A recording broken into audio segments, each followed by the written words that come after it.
Welcome to Digitally Creative. I'm your host, Vincent Ferrari, and joining me this week, someone who's a little bit outside the norm of the guests that we usually have on here, but I think it's someone you're really going to enjoy.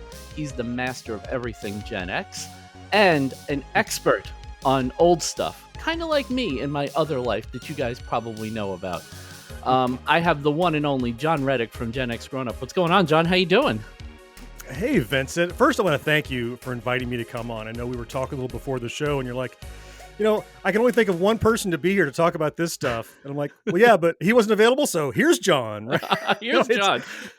I'm John, thrilled that you invited me on. Thank you so much. Oh, absolutely. Because I'll tell you what, I have been a fan. So this is really funny. I was a fan of your website, now of your YouTube channel for a really long time. And then one time I was commenting on something or other, and you responded to the comment and you're like, man, you would really love our podcast. I'm like, you're what? Okay.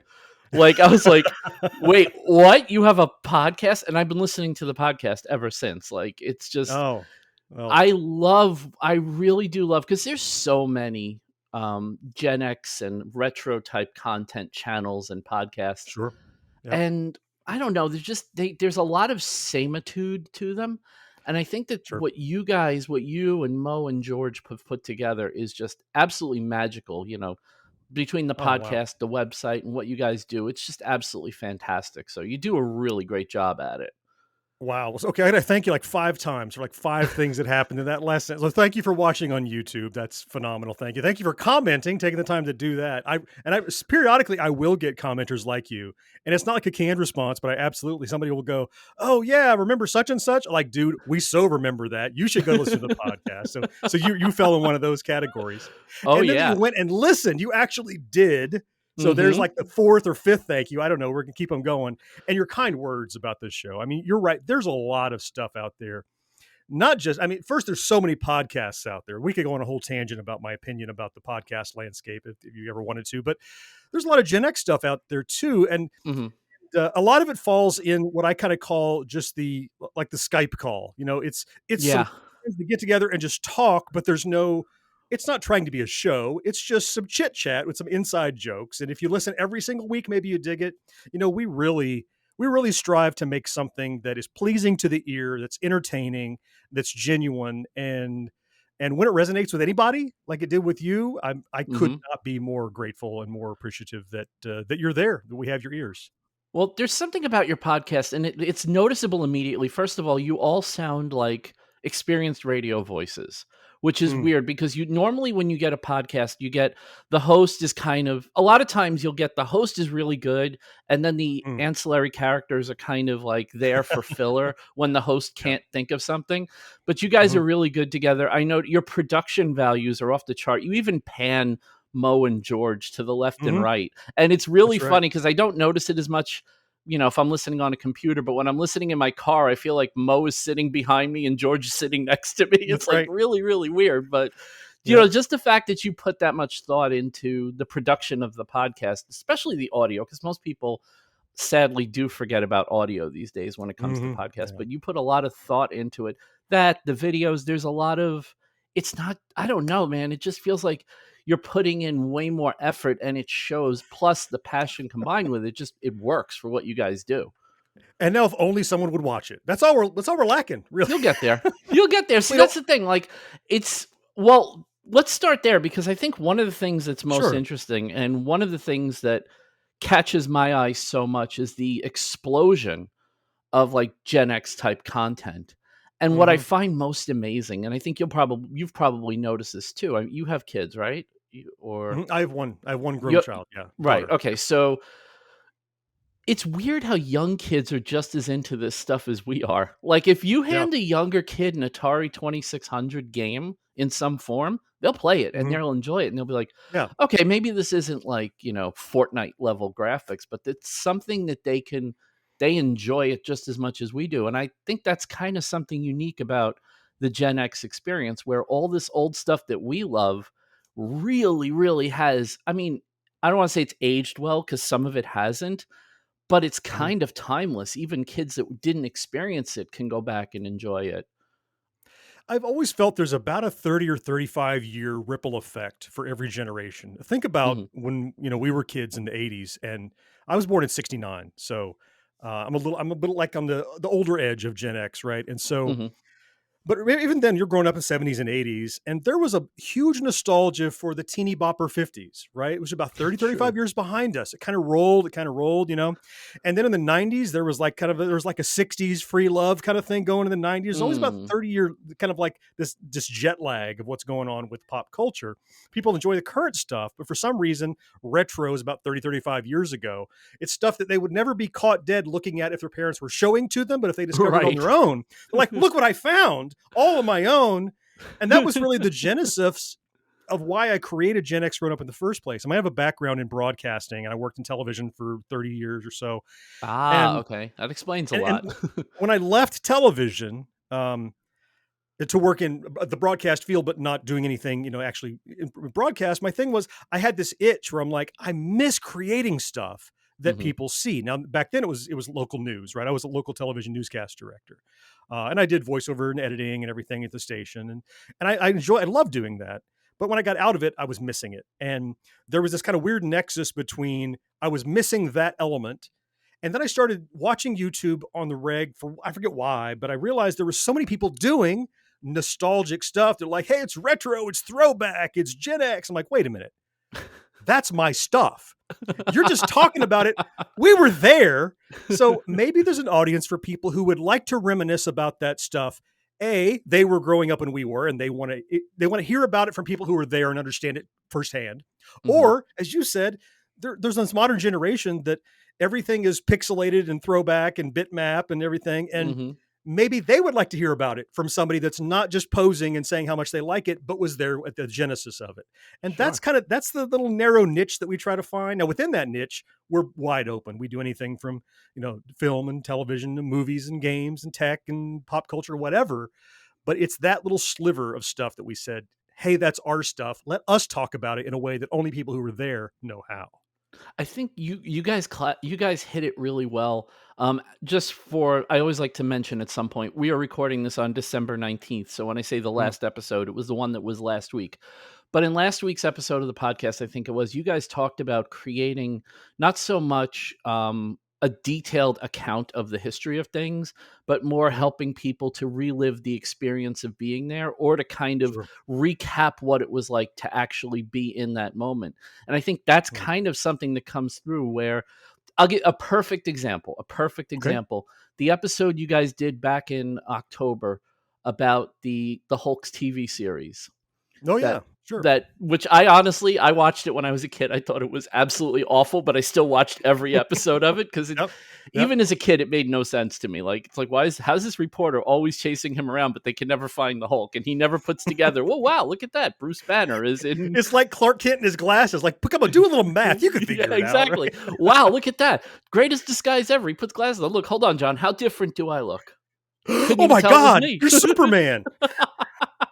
But I think that's something you guys nail. You don't try to be like the behind the music of everything that you do. You know, you do give a little background, but then it's more about even that episode, which I was listening on a 2-hour road trip to Connecticut. So I was Hmm. really listening. I was sitting pretty much sitting still in traffic the entire Hmm. time. Oh, So sorry. every detail sank in. But what I did notice is that you didn't like you gave a little background, but then it was all Hmm. about the experience of watching the show and what the show was about. And even was it George and Mo with their interactions with Lou Ferrigno at a comic event. Hmm. And it was just Right. like, wow, this is the kind of stuff that you don't get from the clinical retelling of the history of something. I appreciate that you recognize that, and I will take some credit and some blame for the way that works. A part of it is we absolutely want to invoke the feelings of that, and nothing is a bigger payoff than if somebody goes, "Oh, I listened to X episode or I watched this video, and man, such and such came flooding back," and I'm like, "Uh, just I want to do that every day for everybody that watches anything. That's that. I want you to have that feeling that I have when I open something that's been sealed for 30 years and I go, there it is. It's that reminisce. Either you forgot it or it's so far in the past that you forgot what it felt like to remember it. You know what I Hmm. mean? And then Hmm. the blame is that we only want to do so much work, really. So we do just enough research that we don't sound like idiots. But really, then it's about what's George's experience? What's Mo's Right. experience? And we often will Right. do roundtables like, well, what's your most memorable thing? What's your most memorable thing? Because I think there are plenty of other shows that could do what we do better Mhm. technically or Sure.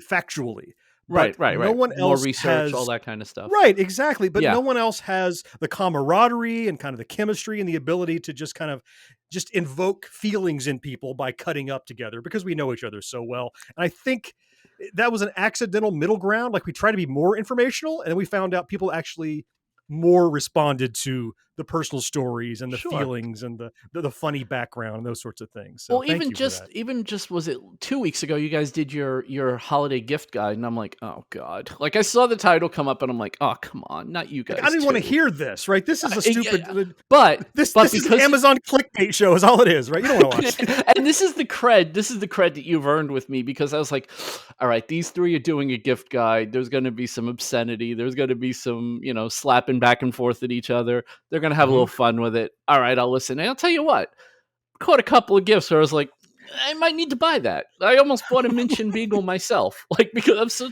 Yeah. If I hear about that damn thing on one more episode, it's like, all right, that's an omen. I have to buy it. But no, I do love how you guys are just letting the personalities dictate what happens Mm, with the mhm. the scene as a backdrop of what you're talking about. Even like the all the rewind episodes that you guys do, like all these episodes that are just. I got to be honest with you, man. There's a couple of episodes you've done where I'm like, I have no interest in this, and I've Sure. listened and gone, that was amazing. I just enjoy it, and because even especially with Gen X, because if you're a kid, and I was a kid, I was born in '76, so I was a kid through most of the '80s. So like you guys will talk about like comic books and stuff, and I wasn't really a comic book kid, Mhm. but Me then neither. No. you'll mention like Transformers and GI Joe, and it's like, okay, hold on, let me get comfortable here because like this is my area of expertise. Let's go. What are we Sure. talking about Yeah. today, boys? So, I think that might be again, the accidental secret sauce is, mhm, as you said, if you can create some content that someone they relate to the personalities and the presenter, sure, then the content simply becomes it becomes the look. It's the ice cream. Just what topping are we putting on the ice cream, right? right, The right, content is not the ice cream anymore. The content, the people are the ice cream. It's just what sprinkles, what flavor, putting a little sure, Butterfinger on top, a little Oreo on top. What's the topic? But ultimately, if you like ice cream, we hope you'll come back and listen, even if you didn't care about the Incredible Hulk. Or I right. think back to people always mention we did an episode years and years ago about the Dewey Decimal System. Flat, dry. What could you do with that? And people consistently quote, as soon as I heard that, I knew I could listen to you guys talk about anything because it was us cutting up and making fun about the things related to the Dewey Decimal System and trying to make connections and, riffing on each other. And so it's I just had to pause in the middle of this and tell you how wonderful and gratifying it is, Vincent, to talk with you and hear from someone outside of my bubble who listens with some regularity. And like you're talking about episodes from 3 or 4 weeks ago, and my wife couldn't tell you what I did last week, right? So it's there's you're a creator. There's something Mhm. so warming somewhere deep in your gut about somebody got it, right? It Yeah, doesn't have to be yeah, a million people. Somebody got it, and it's like that's the stuff that keeps fuel in the tank to make you want to keep moving forward and create more because you're like, if it worked for this person, then it probably worked for a dozen other people who didn't tell yeah, me about it. yeah. And maybe there's a dozen, maybe there's 12,000 out there for whom it would resonate somewhat if they could just find it. And that's Sure. really that's the grind, really. And that's kind of where I'm at with this show too. I was telling Mhm. the story. I think it was on last week's episode or the one before, where I was telling the story that this podcast used to be called Because We Make, and Mhm. it ended in August of 2022. And I thought it was just like, oh, this was a cool podcast. I'm doing a cool thing, but it's kind of run its course. Let me put this to bed now. Mhm. And as soon as I ended it, I started getting messages from like people I didn't even know were listening. And they're like, are you okay? Is everything okay? Like, is your health okay? You doing all right? Because I know you've had a rough year. It's like, I'm like, Mhm. no, it's just kind of run its course. Like, I think I'm burnt out on doing it. Okay. But if you ever do it again, you got to let me know because I want to start listening again. Because I used to listen every Wednesday and it meant a lot to me. And it's like, wow. really? Like, I was part of your routine? Like, I'm barely part of my own routine. I gotta be part of yours, but Isn't it amazing when people are like, we'll get messages. We have a Discord server full of Mhm. amazing people. They're on there all the time. It's just it's my hub of like I had energy to that I back out. pop It's in just there. too active. I couldn't. It's I so was active. I can't believe it. Yeah.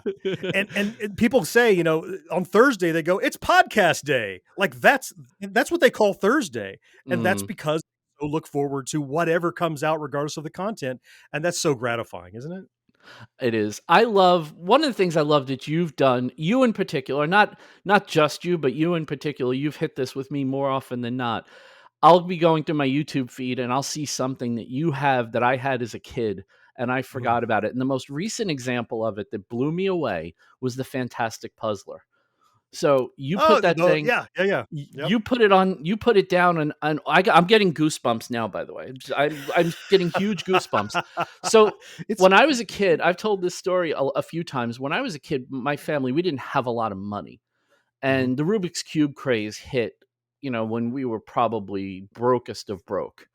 mhm, And I remember I was like, all I wanted was a Rubik's Cube. All I wanted was a Rubik's Cube. And my father's like, I can't afford a Rubik's Cube. Like, I just can't. You can't have one.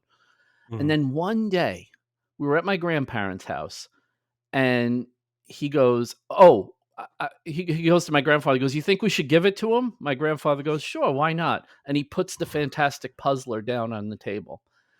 I didn't know at the time it wasn't a Rubik's Cube.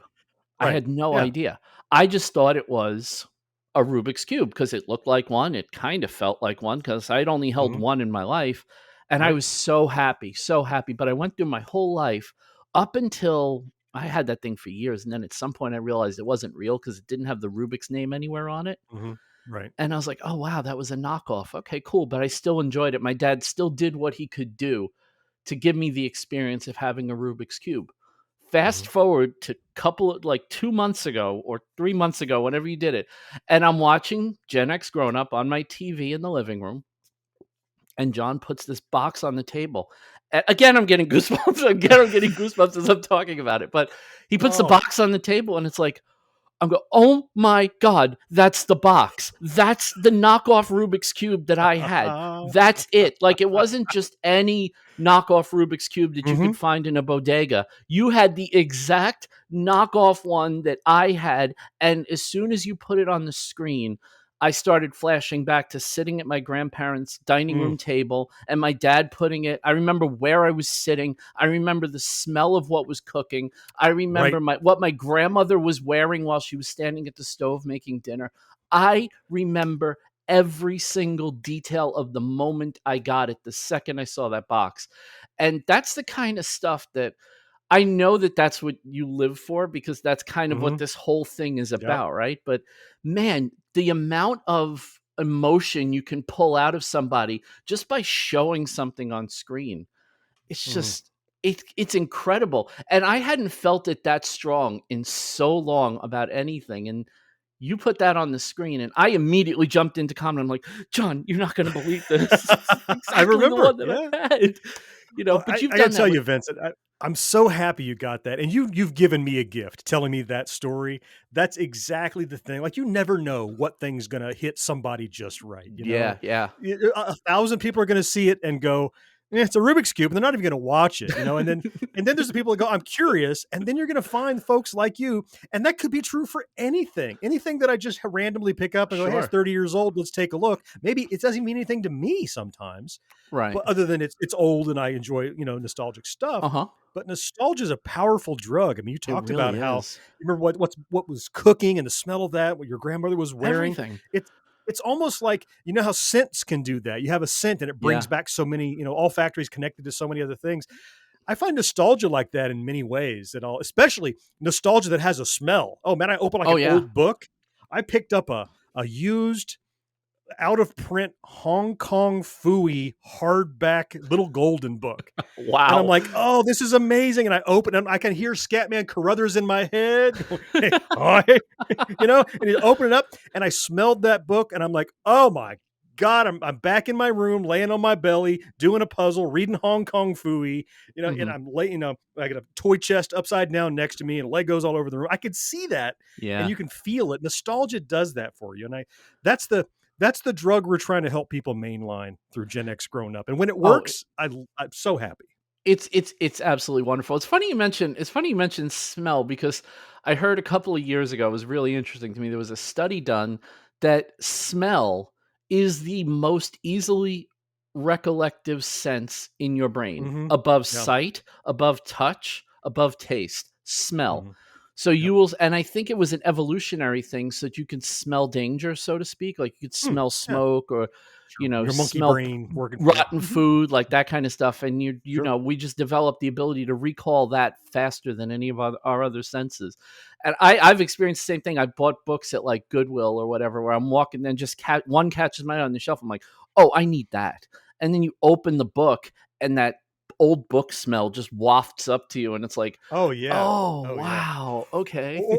Open some old wax pack trading cards that have the Yeah. old And that gum glue, smell. and the gum is just like rancid dust now, but you still It's like you just smell it dust. like I'm open to wacky packages, aren't I? I'm back in 1973 or something, and It, yeah, it, it all floods back. It's funny that you say it's like rancid dust now. It's like, well, it was pretty much rancid dust when it came out, so it's not a pretty big. It Right. would be more interesting if you opened it up and now it was gum. Right. It hasn't degraded much over the years, right? You're right. But it's I love like you did you'd keep doing these on the channel you do occasionally you'll do like these old puzzles, and Mhm. I remember a lot of those too. Like it's just there was a point, and you could appreciate this because you just did a video about the Pac-Man phone, which if you're watching the video version of it, it's sitting over John's left shoulder, and Yep. he there was a time, for those of you that aren't aware, in the early 80s where literally everything had Pac-Man on it. Mhm. Like, Yep. literally everything had Pac-Man on it. And I thought I knew a lot of this stuff, but every once in a while you'll pull one out of your hat and it's like, oh right. Like I vaguely remembered that Pac-Man phone, Right. but I also really remembered those puzzles, and seeing Pac-Man on them was like, wow. Yeah. Yeah, it wasn't just me. Like Pac-Man really was everywhere. It was. Yeah, well, I pulled what was the gumball machine I looked at not too long ago. That was new Mhm. to me. I had not seen it before.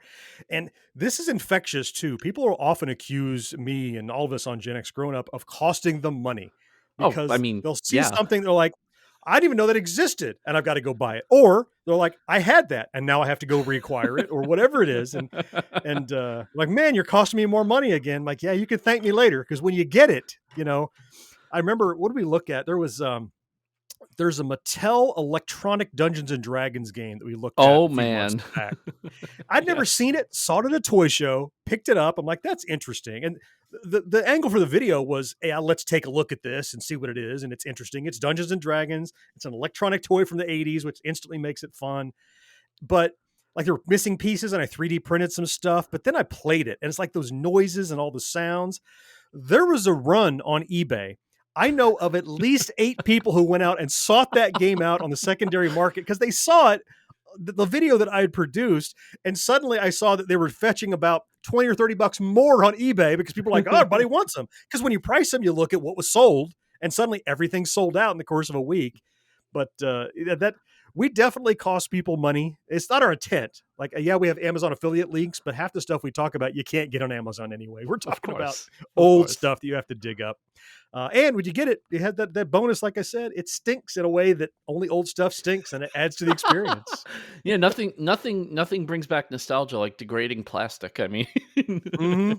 Old wet cardboard, whatever. Somebody ah, gifted me, my friends over at Project Gen X podcast back at the Southern Fried Gaming Expo last year said, I've got some stuff for you. Let me bring it out to your car. It's in a bunch of boxes. And I'm like, well, what'd you bring me? Well, it's very kind of you. They had 3 big cardboard boxes of board games that had been sitting at wow. their grandparents' house. And I'm not talking like Monopoly, right? I'm talking crazy stuff like, I can't think of all of them. Like there was an Aladdin board game and a Zaxxon board game and something made by 3M in 1967 with all of its parts and obscure cool stuff. And you open that up and it's like, look at these little pieces that no one has touched in 30 years. And now I'm Yeah. playing with it.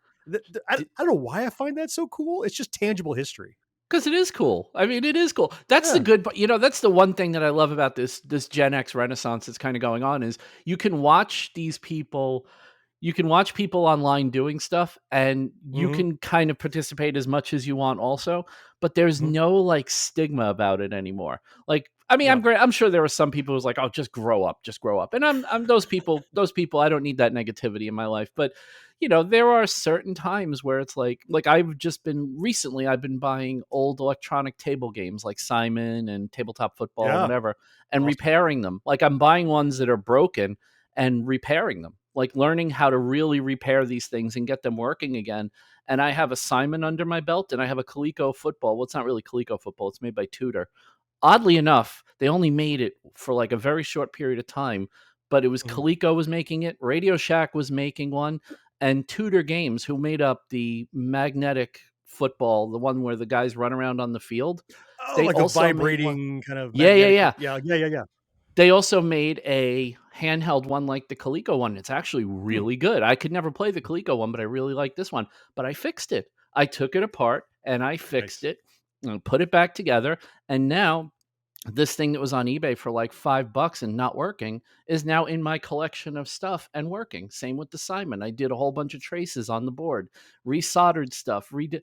And it's like, man, why are you doing this? This is worth nothing to anyone. It's like, I'm doing this for the love, man. I'm doing Mhm. it for the Yep. love. So, You're bringing this thing back to life that otherwise would have gone in the yeah. dumpster, right? Yeah. And I did that way back probably back in 2017 when I started Gen X Grown Up, and I'm like, what am I going to do? I'm looking for stuff, and I found, I think it was called Split Second is the name of the game. It looks Mhm. like a Simon, but it's a red phone looking Yes. thing, Yes, different I kind of remember stuff. that. And it's it's like I don't have the skill that you have. Like I can't solder and run traces and recap boards and things like that. It's just that's an aptitude I never got. But I can like put a voltmeter on it and go, well, it's not getting charged. It is getting charged. Buy a part, that kind of thing. But I was able to bring it back to life by buying a second scrap one and combining, basically Mhm. Frankensteining two together to make something that worked. Sure. And it's very gratifying. Like when I got neither of these did anything when I got them. I cleaned them up, put them back together, fixed it, a speaker was falling out, crap like that. And now it's alive again. Well, for two things Mhm. that otherwise would have been trash. Yeah, I I find appreciate that doing that. I find that to be one of my favorite parts of the Gen X renaissance that's going Mhm. on is the restoration of the old stuff. I'm sure you watch Toy Polloy.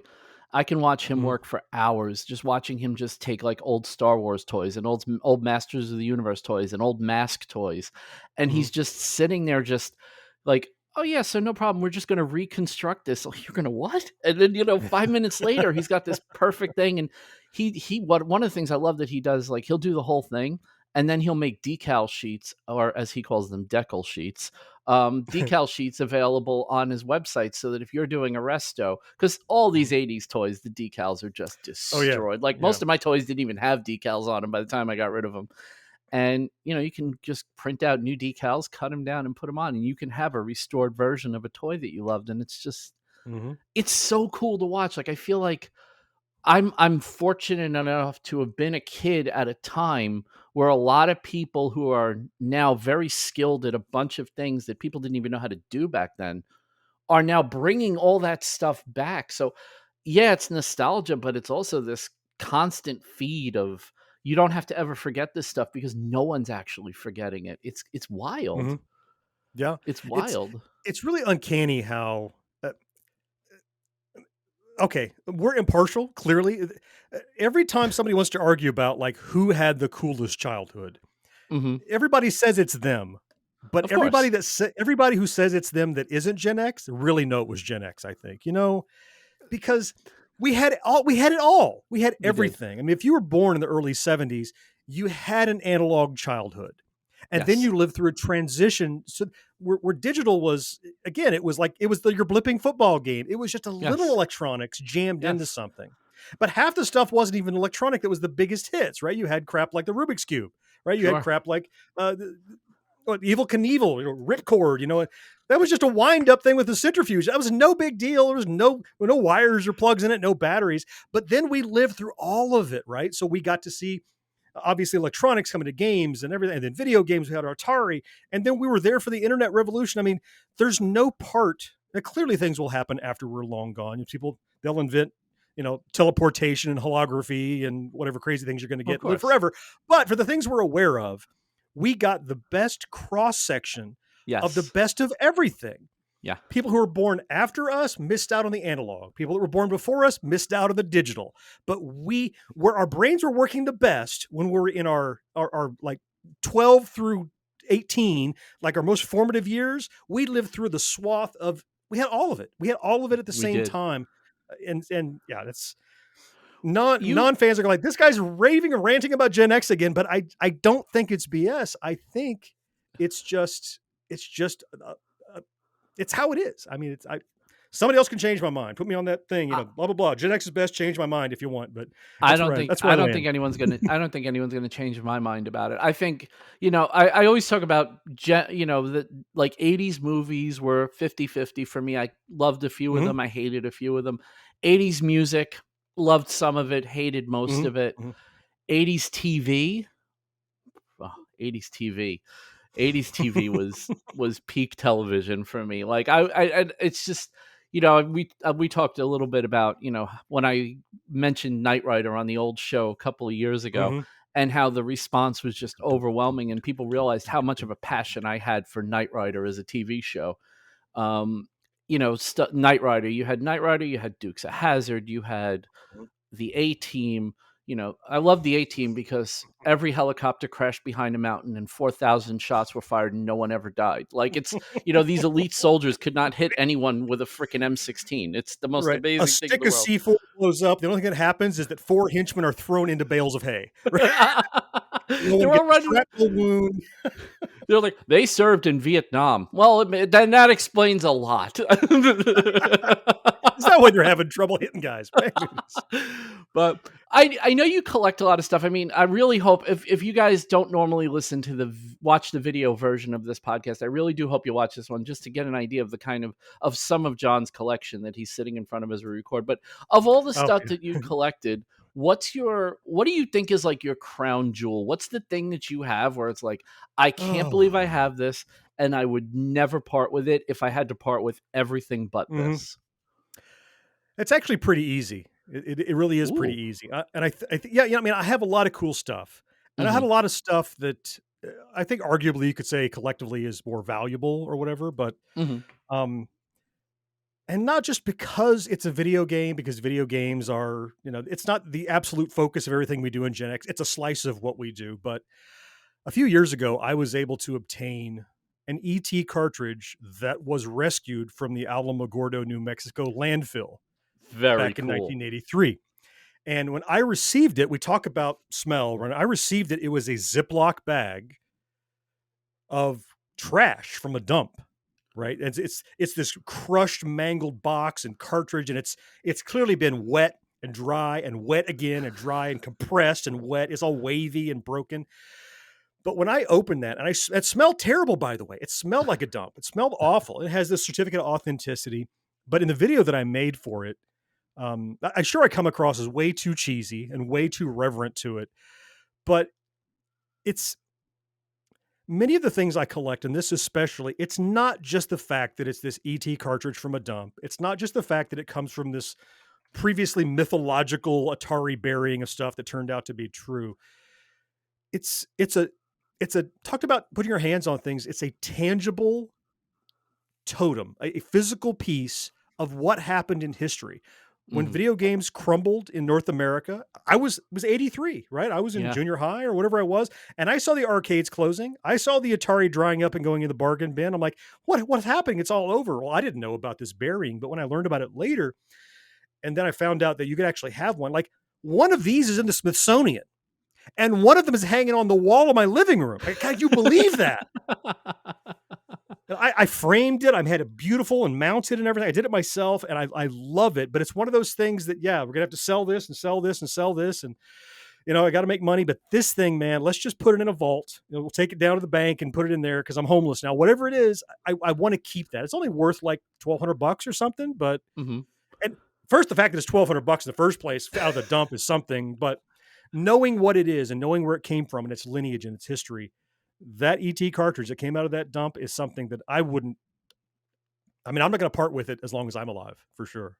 That period, that 1983 North American video game crash, which is Mhm. interesting that we both call it that, because I didn't even know it was only North America until a couple of years ago. I was Mhm. like, Right. "Oh, wait, video games were fine in the rest of the world. They just were Yeah. dead here. Yeah. Okay, cool." But that whole era was really interesting for me because, like I said before, my family didn't have a lot of money, but we did have a hand-me-down Atari 2600 that my Mhm. uncle got bored with, and he just gave it to me and my sister. So Nice. we had one, but we couldn't afford games until about 1983, and it all started coming together a couple of years ago. It was like, Yeah. because we used to go to, there's a bunch of companies now. There's like Ocean State Job Lot and all these different places. There used to be a place in New York called Odd Lots, and Okay. Odd Lot was basically what Ocean State Job Lot and all these other places are now. And Mhm. they had Atari 2600 games behind the counter for $2. Yeah. $2. And Yeah. my father, it was at that point where I started getting games, Mhm. and most of them were awful. I'm not even going to pretend that they weren't, but I had games. Like, I had a collection, and Mhm. I've played a bunch of these awful games. And they bring back all these memories, but the fact that the market crashed is the only reason I was ever able to get these games. If they Mhm. were at Toys R Us at 11.99 or 15.99, well, there's no way in hell I would have had any games. I would have had no collection to speak of. There was no ROM, and for you younger kids, there were no ROMs and emulation back then. You either bought a cartridge or you had nothing. Right. Yeah. It was I never put that together until I Mm. started looking into the crash, and then I realized, like, oh yeah, because I was about 7 or 8 years old, and my Yep. father discovered two amazing things. My dad was a very resourceful guy. One, that you could buy games at Odd Lot, which made Mhm. game buying a lot cheaper, but he also discovered, so I lived in Brooklyn, and there was a place in Forest Hills, Queens, that sold used Atari 2600 games. And I Mm. remember the yellow sticker on the back of them with the name of the place and the phone number, so that whenever you had one of their games, if you wanted to know if they were open or if they had a game, you could call them. Call And so many of my games were either 99-cent or $2 games from Odd Lot, or they were, used games. I was buying used games before Funko was a concept.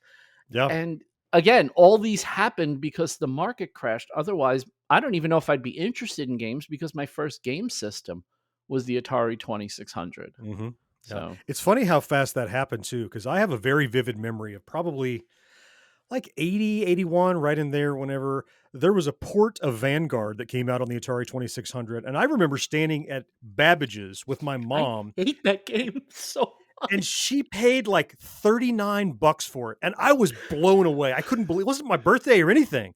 And that was Yeah. rare. Like usually it was whatever's on sale, but it was brand new. And I was super craving it. And she bought it. I'm like, that's amazing.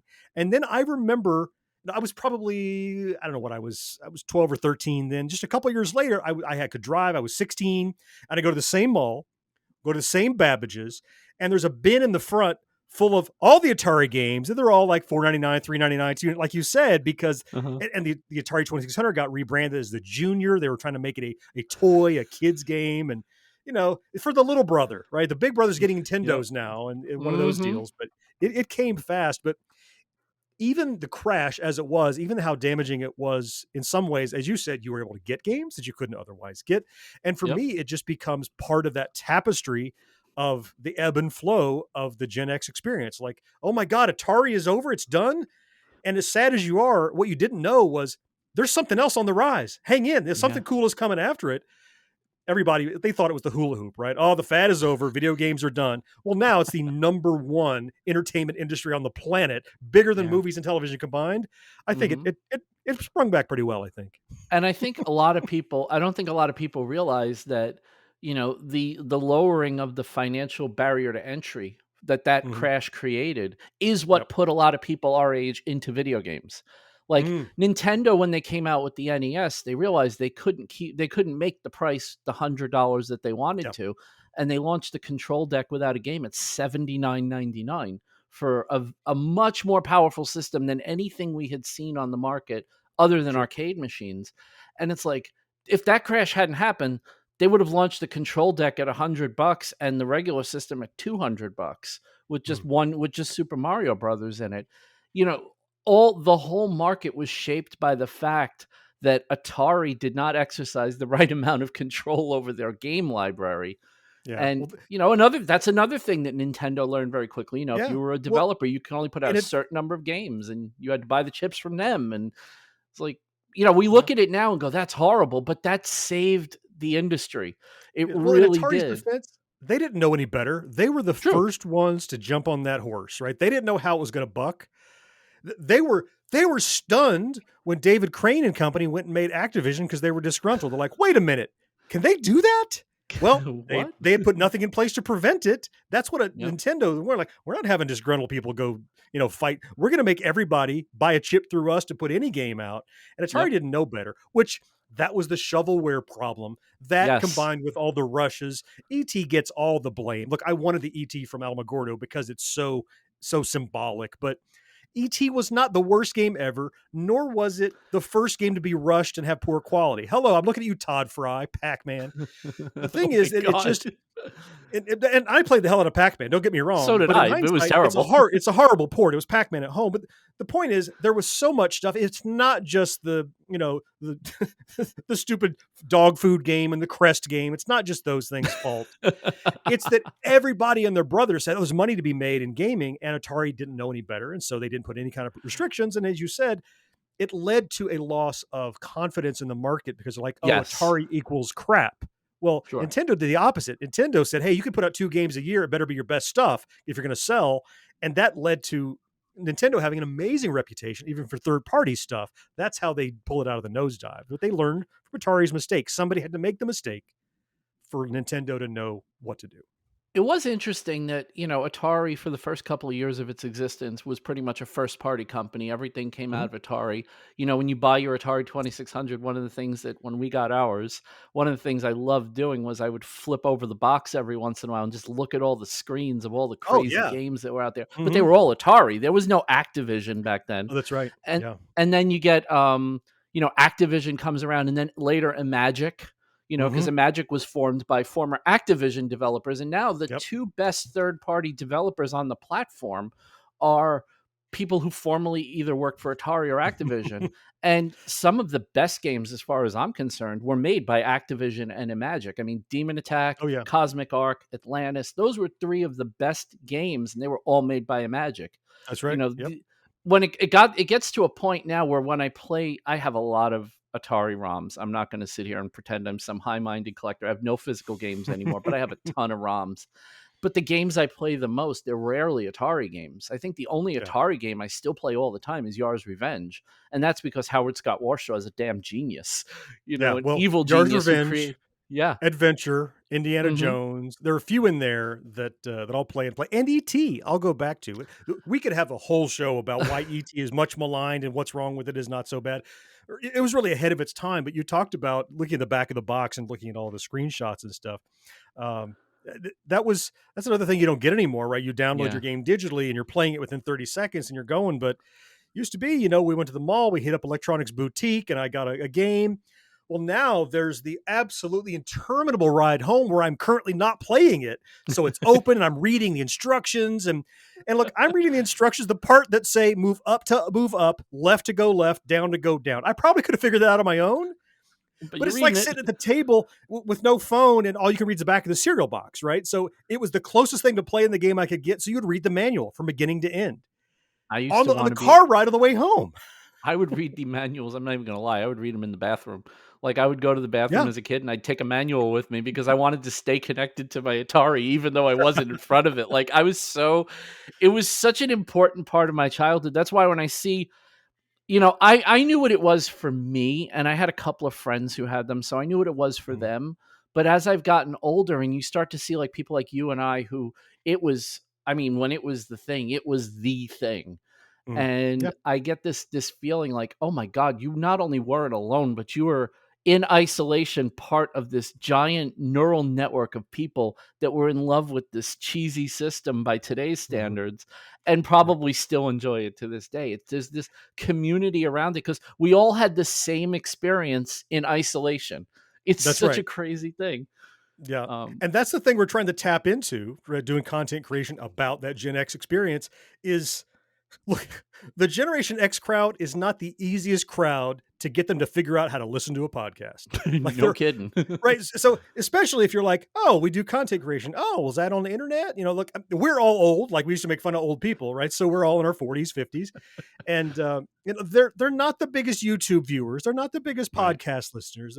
We hammer Facebook because it's in our demographic. It's the best demographic for Generation X because everyone Sure. who's younger has moved on to TikTok and Instagram and stuff. But my point is, to mobilize those people. But once they find out, I don't know how many times I've heard, I had no idea so many other people also loved X. Once they get out there and like, wait a minute, you're doing a whole podcast episode about rotary phones? That's ridiculous. I'm like, it's not ridiculous. Somebody needs to sit down and talk about the experience of rotary Yeah. phones because Yeah. nobody has. I mean, sure, okay, someone has that we hadn't yet. We hadn't heard people with our voice talk about the experience, what it was like, you know, how you had to untangle the cord and it got in weird knots and like all that is part of it. And we experienced it, as you said, alone, right? You're sitting there on the phone, you're trying to untangle it. You had the long one you try to pull, You get a shut the girl door call- behind you. A girl calls your house and you have to take the call in the kitchen. It's like, what the hell kind of crap is that? I Like, know. You're kind of mumbling. No, I love you too. hey, Stacy. Hey, Stacy. Yeah. No. My mom's right here. Yeah. No, And we'll just mom's be like, quiet. who are you talking to, Vincent? Is that your little girlfriend? Mom! No, Mom. Okay, dinner's ready, and I made the cupcake for dessert the way you like it. Stacy, I gotta go. I cut the crust off so you can eat. Oh, he's high maintenance. I know your tummy. Doesn't like it when I leave the crusts on. So tell your friend that so she knows when you guys have your little picnic, you know. Oh, thanks, Mom. Can I get a phone in my room, please? Thanks so much. How about I just bash bash myself in the head with this Bakelite tank that you have on the wall? Man, it's fun though, because what I love about the nostalgia that you guys generate is it's always light, and it's always, you guys manage to evoke the emotion without hitting us over the head with it and telling us, like, you know, I like one of the things that hit me, and I kind of felt like a real jerk. You know, most favorite game is Qbert, and I absolutely despise that game. Like I hate that game with every fiber of my being. And you know, I always thought it was kind of like, oh, Mo and his goddamn Qbert, right? And then one episode, he talked about how it was his brother's, and he used to play it with his brother, and he and his brother would play the game, and he'd lost his brother, and it made him really emotional, and that's why that game had that connection for him. And yep, there go the goosebumps again. And it's just like, oh wow, like, yeah, this isn't just a game for him. And I started to, I feel like that was like a turning point in listening to you guys talk about stuff, because, you know, it was fun going down memory lane and listening to stuff. But then when he said that on that one episode, it hit me like, this is about more than the physical thing. There's more, there's a deeper connection to these things than we tend to forget about that part. We go, oh, I have the thing. This is the thing. I have the thing again. You know, especially people like us will recollect. I'm sure you recollect a lot of stuff that you've gotten rid of over the years. Sure. But the emotion of that game isn't in the physical game. It's in the experience of playing it. And I feel like it's a lot of the stuff that we had as kids, you know, the fantastic puzzler, you know, the 40 million different Legos, you know, way back before they made specialty Lego parts and everything was a damn brick. You know, Matchbox cars, Hot Wheels cars, all that stuff, slot cars that never stayed on the track no matter what you did. All that stuff. It's like those experiences, you know, waking up on Christmas morning and turning on my dad's Lionel train and just watching it do loops around the tree skirt.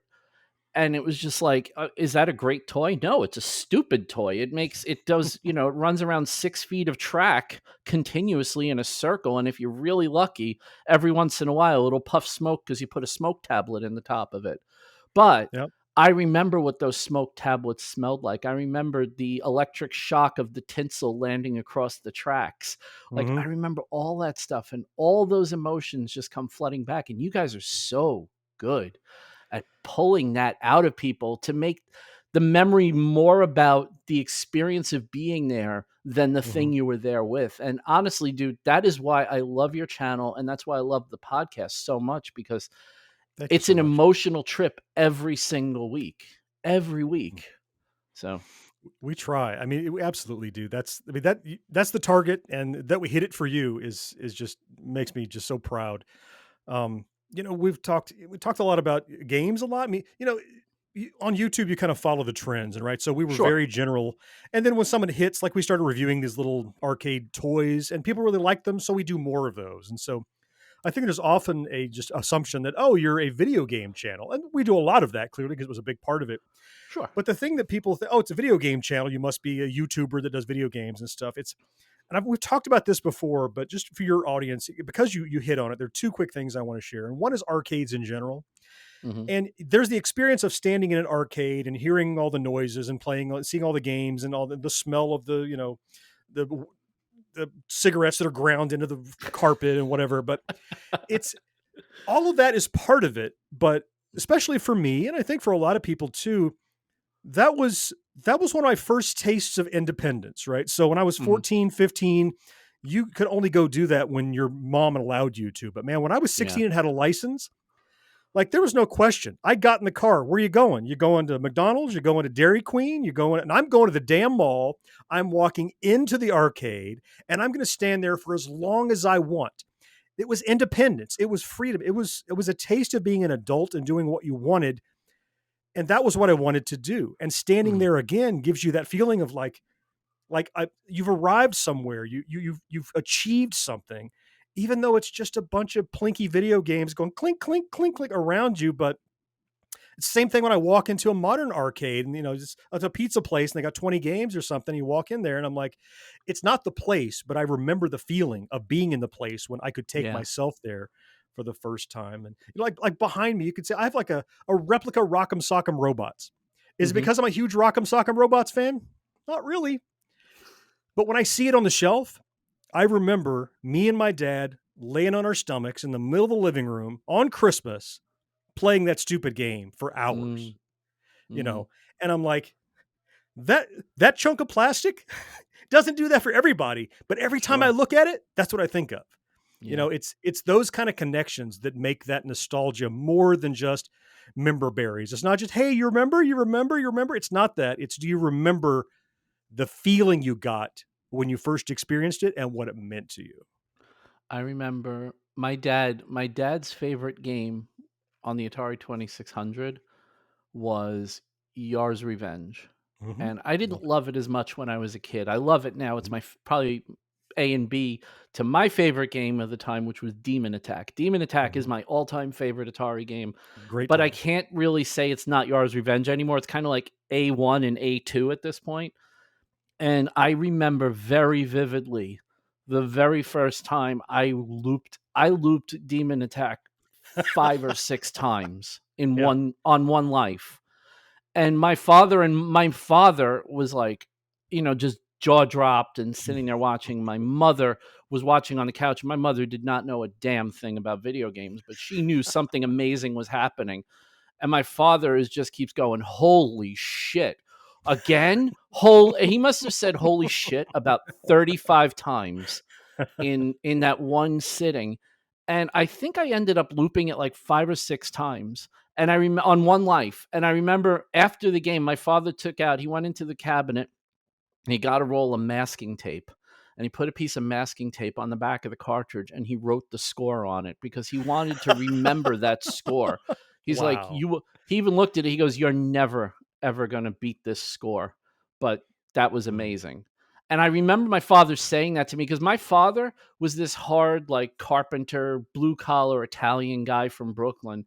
And compliments and praise were rare. I mean, it's not that he didn't praise. It's just that no, actually, that's exactly what it is. He didn't praise.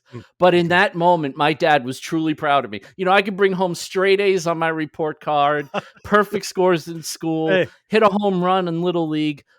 But I did well on a video game, and damn it, that's going to get commemorated. But that's what I remember every time I play that game, and I'm on a hot streak playing Demon Attack. I'm like, proud of me, Dad? You proud of me, Mhm. Dad?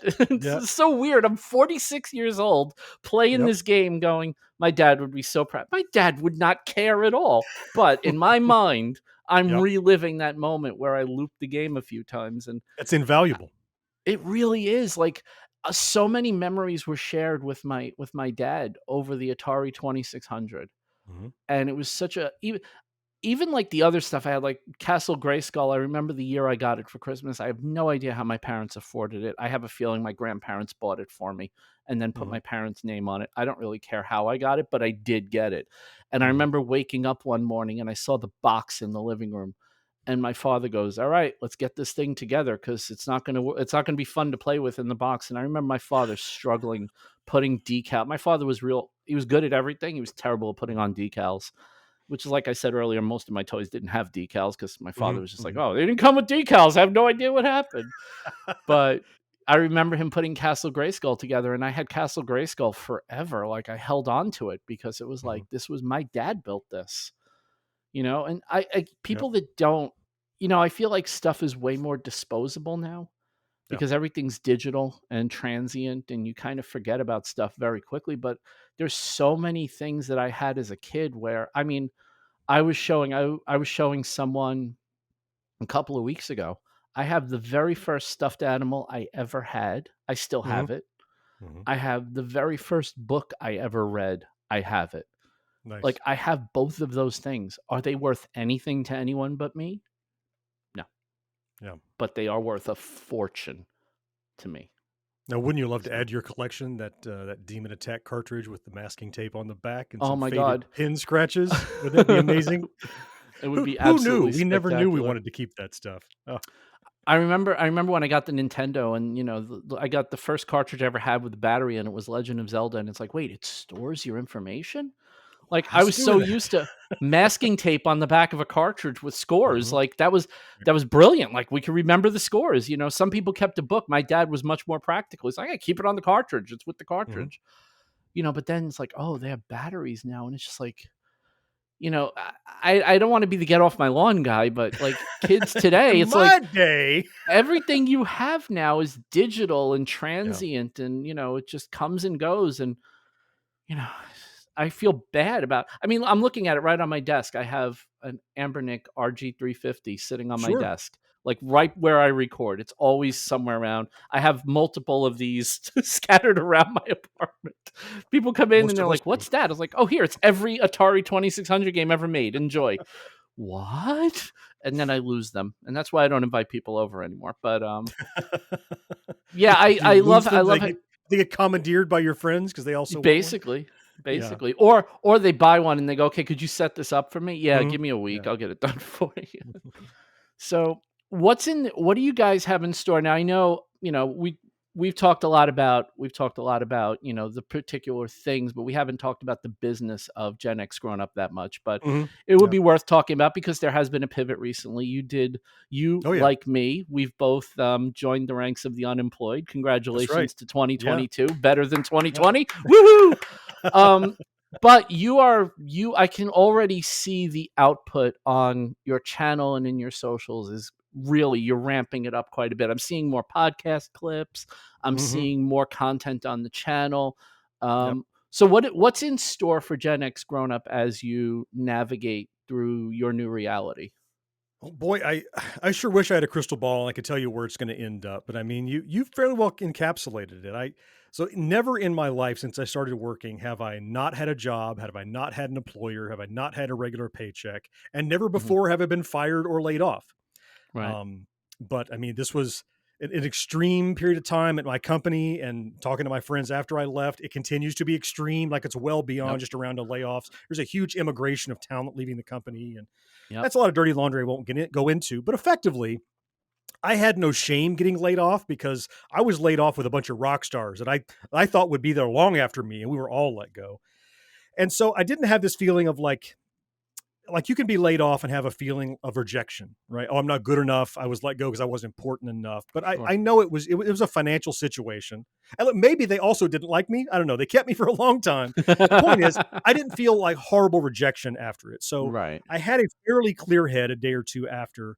And I had always said, look, I love creating content so much. And it was what I was doing as a full-time hobby, part-time job in the background. And it's the thing I love the most.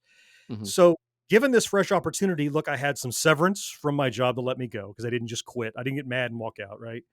I had some really aggressive savings that I'd set aside, and we get small revenue from a Gen X grown up, which we have never done anything other than reinvest into what we do.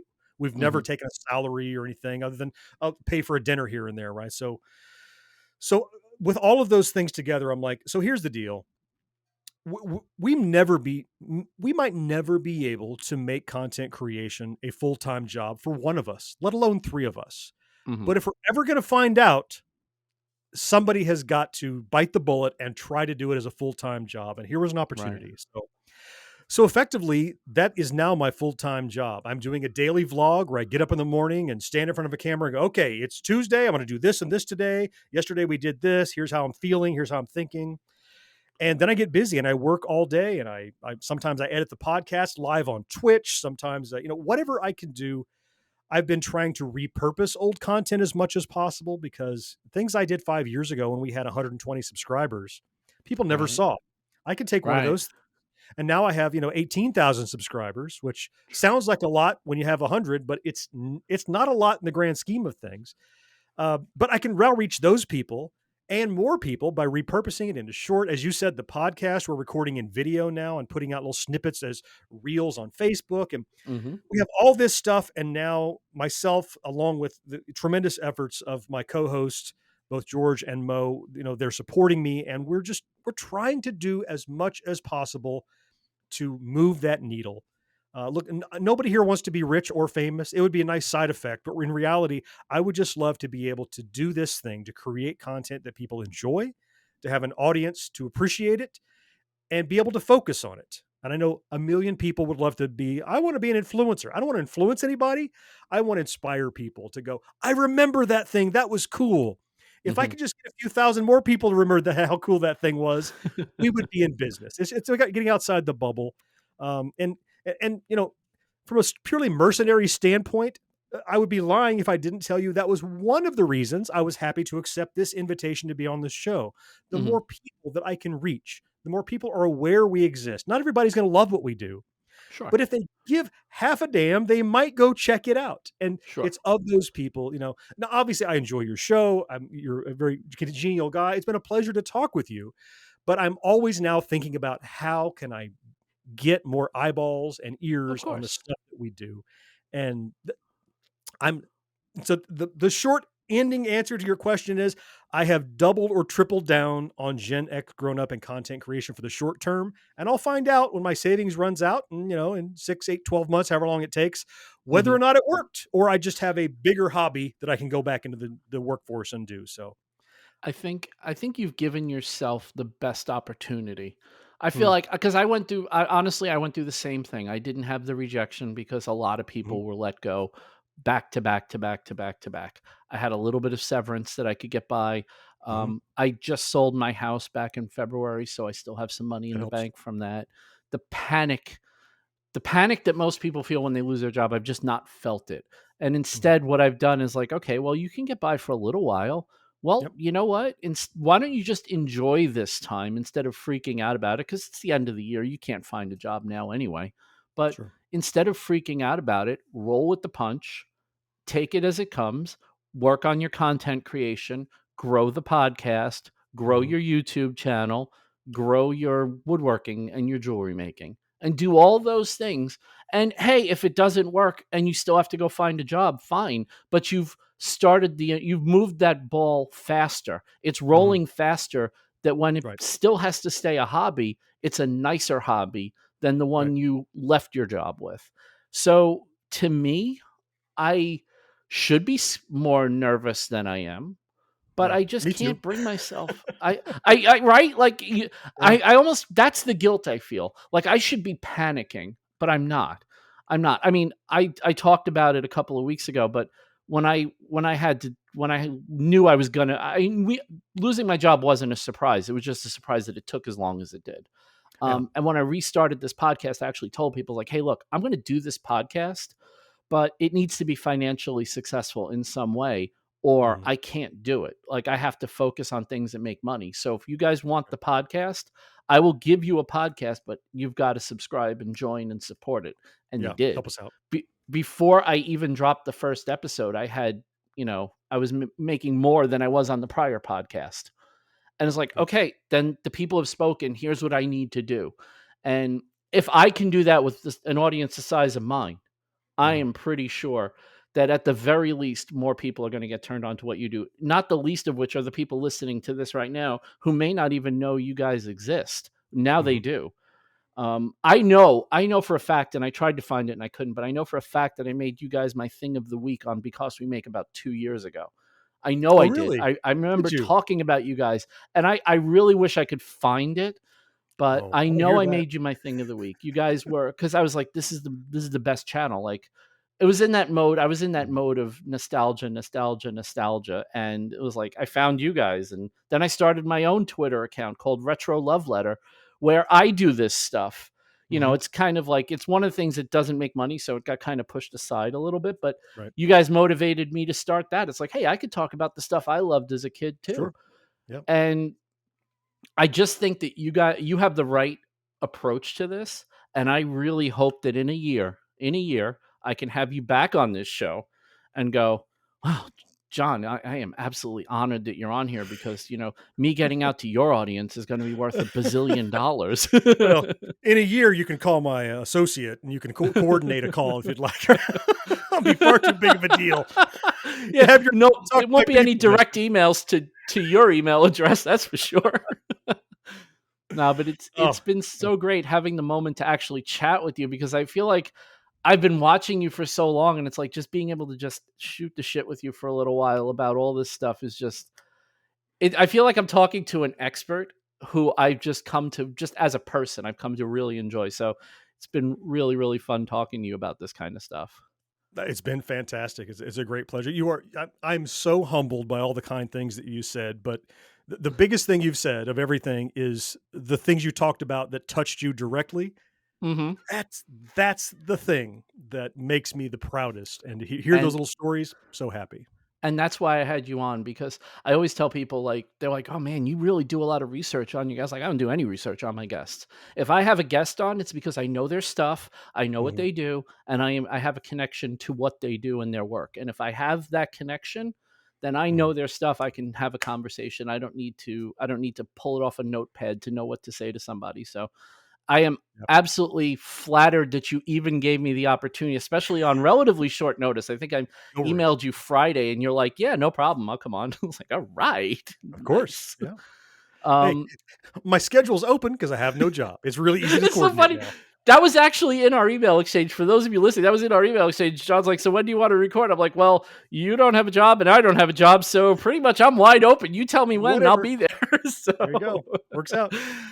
It's been great though. Do you want to switch over and do our things of the week? Because I'm curious to know what you brought with you as your thing of the week, or what you want to push out to our fan base here. Oh, so many things that I could do. So tell me, Vincent, what sort of things should I do? I wasn't prepared. Well, I'll tell you what. I'll do something I don't normally do. I will go first. Go first, because I got something new that I actually used in my latest YouTube video, because people ask me like, wow, the quality of that video is really good. What'd you use?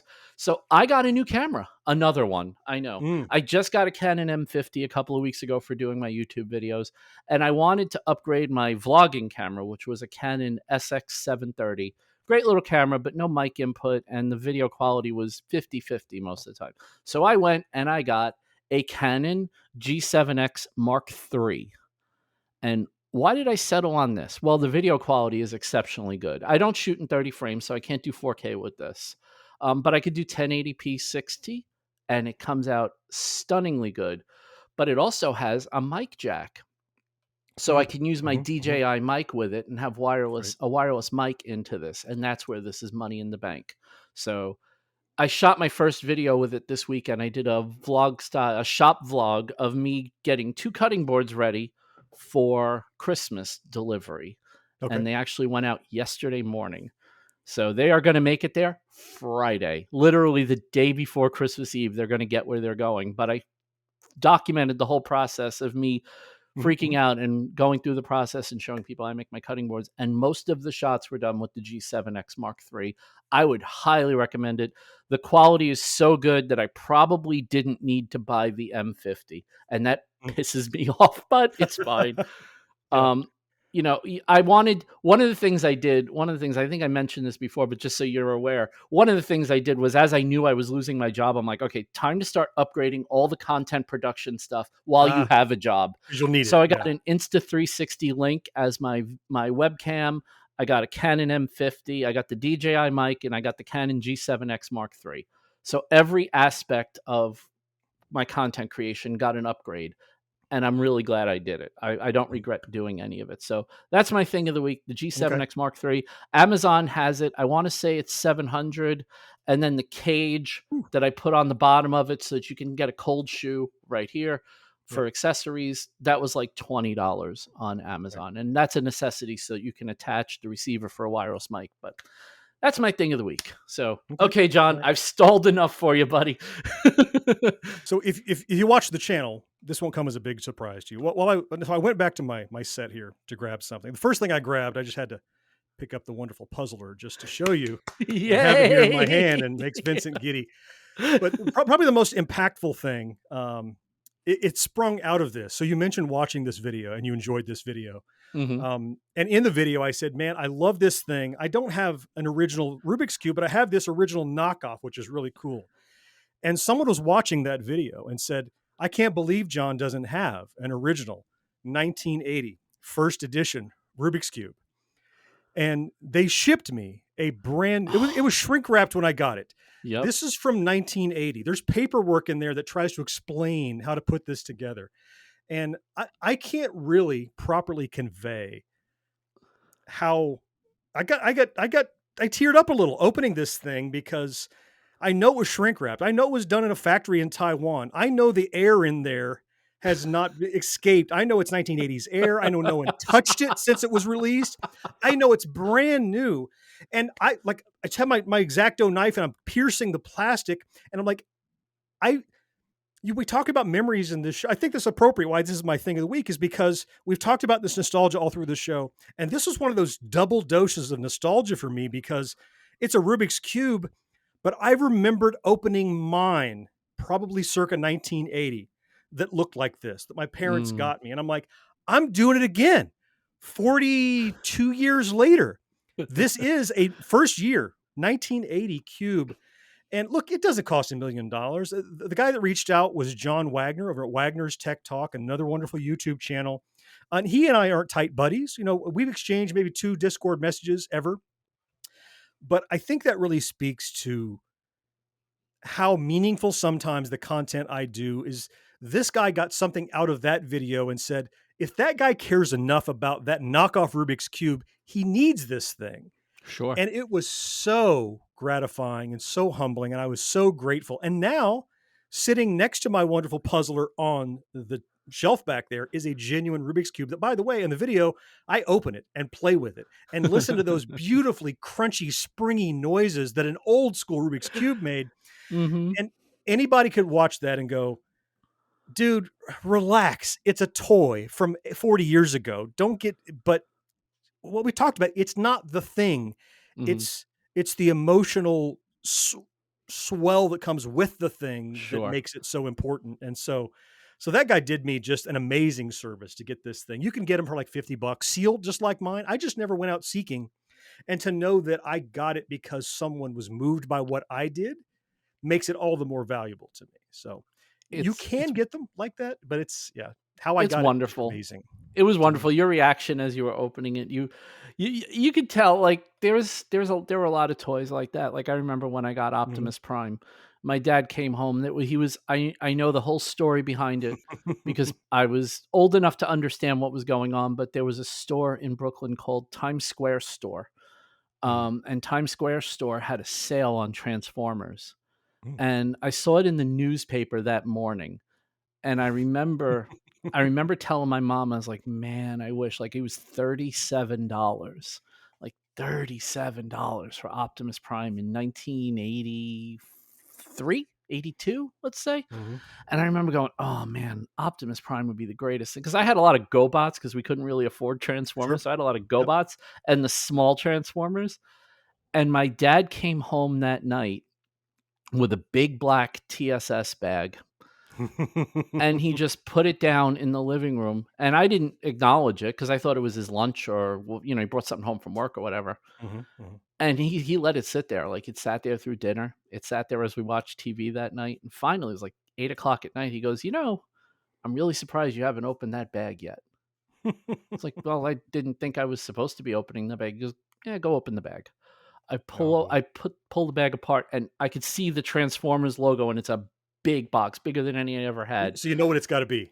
Yeah, it could only be one thing, and I pulled it out, and my eyes lit up, and I just immediately ran into my room and just shredded the box, and it was the greatest thing ever. But yeah, it wasn't Optimus Prime it isn't Optimus Prime that I remember. It's the feeling of, Mhm. what it felt like in that moment to have that thing that I wanted so much, and my Exactly. dad Yep. finding some miracle way to get it for me. So I have no Phenomenal. idea how he did it, but I do appreciate it. And the older I get, the more I appreciate all those things that they did for me in hindsight. Kind of Sure. crazy, Of but course. Yeah.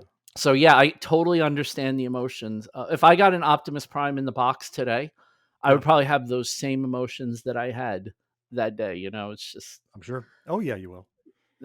so yeah, the Rubik's Cube thing wasn't even that weird. In fact, I was watching it riveted to it because the video, you had just done the video on the puzzler before, and it's Mhm. like, oh Yeah. wow, now he's got a real one. He's going to be really happy because I know you love your Rubik's cubes. So I do. Yeah. Of course. um, I actually have a Samsung mobile one because I used to work in the wireless industry, and I have a Samsung mobile one on my shelf inside. It is a real Rubik's cube, Mhm. but it's Mhm. branded with Samsung Mobile on each face. So Oh, yeah.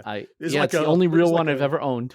Is it a picture cube? Like the centers have to be oriented? Or is it just Samsung in the middle? Yeah, so the centers are all because I suck. I've never solved it, by the way. I had an Okay. app. I had an app on my phone that you take a picture Yeah. of each face, and Mhm. then it crunches it and it tells you how to turn it to solve it. But I will say, I just ordered. It's really funny. You've inspired this. You should know this. I Yep. just ordered. There's a company called GoCube, and Oh, they I've got a make. Go Cube. I have a couple Go Cubes. Oh, okay, so I bought it off the Kickstarter, and then I gave it as a gift. Yeah. And then they're having a sale right now, like the GoCube EX, like the cheaper Mhm. model, is like Yep. $20. So like, you know Amazing. what? I just bought another one. So I Mhm. am going to learn how to solve Rubik's cubes. That is, I want to Yep. learn the algorithm because there is an algorithm. It's just Sure. Yep. and I'm going to learn it.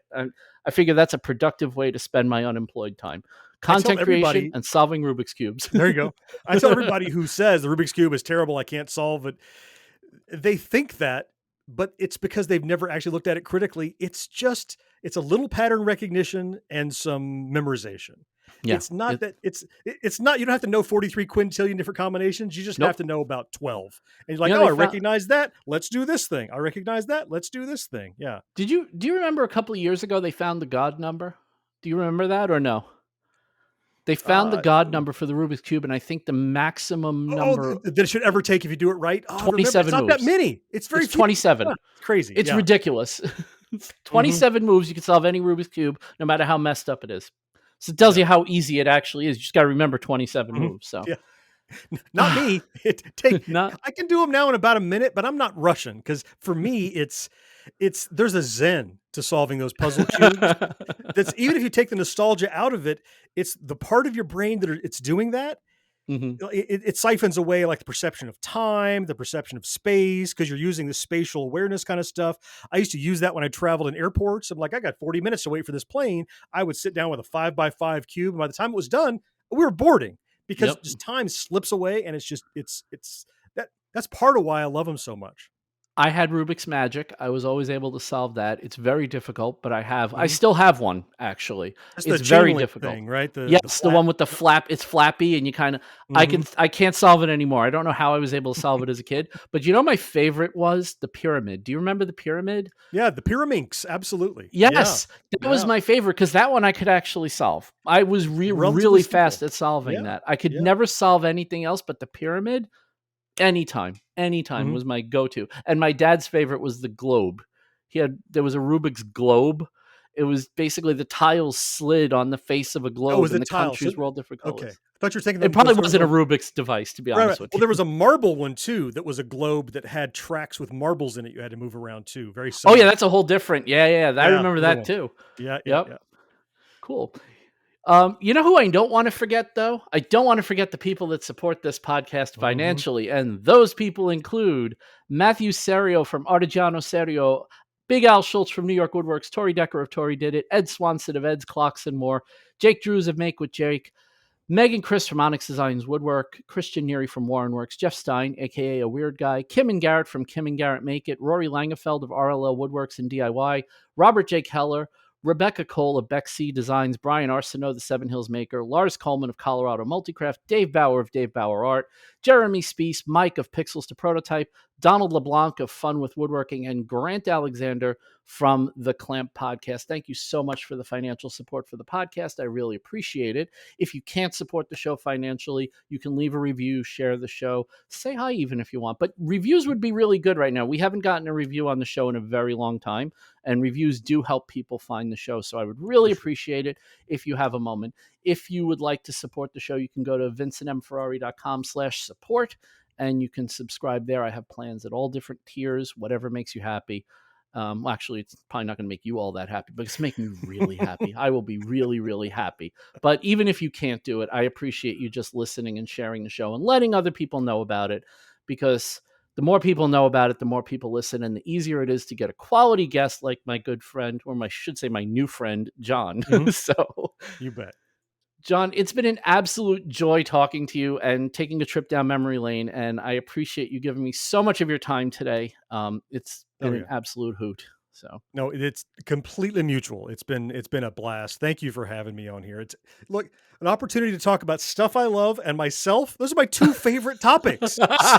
So that's really great. If only you could talk about tacos, then we'd have the trifecta. I'm sure we could find a way to squeeze some taco talk in. Okay. In fact, if you live in New York, I'll tell you that the best place to get tacos is Hudson Taco in Newburgh, New York, which is way up the Hudson River. You wouldn't expect it to be good, but the tacos there are the best tacos I have ever had in my life. So there you go. Best tacos in New York. Hudson Taco. Go for it. There you go. See, now we talked about tacos. We got it all. We did the whole deal. Thanks so much. The whole deal. Where can people find you and the stuff you're putting out and all of that? If somebody wanted the full Gen X grown-up experience, where could they go? You want to get the full Gen X grown-up Monty? Yeah, it's no problem. Full Monty with clothes, please. More clothes. No offense to George, Mo, and you, but more clothes. I agree with you. So I think, anywhere you are, if you search for Gen X Grown Up, it's all one word, GENX Grown Up, all one word. And look, we're on YouTube that way. We're on Twitch. We're on Twitter. We're on Facebook. We're on Instagram. We're on all the things that we're on. Or you can just go right to genxgrownup.com. That's our website. And that's the repository of everything that we have and links out there. Yeah, if anything we've talked about is at all of interest to one of your listeners, I would be honored to have you there. And have you drop a comment on something, say Vincent sent me, and I'm going to send him a nickel, right? Or something. Guys, a nickel. That's a whole freaking nickel. Do you understand how many YouTube views you have to get to earn a nickel? Right. Ain't nothing. Ain't chump change. Make it happen. Jon, thank you so much. And thank you everyone for listening. And I hope you guys had a wonderful Christmas. I hope you have a fantastic New Year. And I look forward to chatting with you all in the new year, because guess what? I ain't going anywhere. And I hope you don't go anywhere either. Until then, have a great week, everybody. And I'll talk to you then.